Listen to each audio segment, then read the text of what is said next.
Hey! Do you know what nano means? It means small, very small. It is 1,000,000 times smaller than the smallest measure on a ruler. If you want to get an idea of how small a nanometer really is, you'll need to take a piece of hair from your head. Go on, it won't hurt. Got it. Now take a good close look at that strand of hair.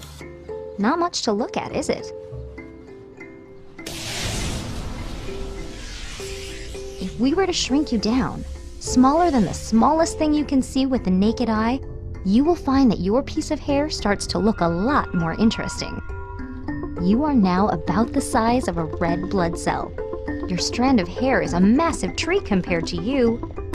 Even at this size, you're still about 1,000 times too big to be considered nano. To get you down to the nanoscale, we will have to shrink you to about 100 nanometers tall. Hey, where are all the lights? You are now smaller than the wavelength of visible light. You are practically invisible. But for the sake of demonstration, I think we should turn on some lights. At this size, the red blood cell is 1,000 times bigger than you are. It is like an enormous stadium. Welcome to the nanoscale. You could probably hold a common cold virus in your hands quite comfortably now. The rhinovirus is only about 30 nanometers across and is nearly impossible to see next to the red blood cell. A red blood cell is too big to be considered nano. However, it's made up of all kinds of nanomaterials.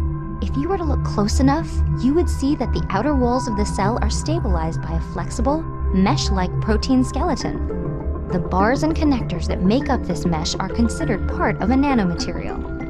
Without these reinforcing nanostructures, the cell would be much more fragile and not nearly as flexible.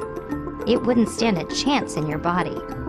Everything is made up of nanomaterials. Nanomaterials are an arrangement of molecules and atoms that, when combined, create stable building blocks that can be made into larger, more complex materials and structures. Which is pretty much everything, including this little piece of hair. I bet you didn't think there was so much going on in such a small amount of space.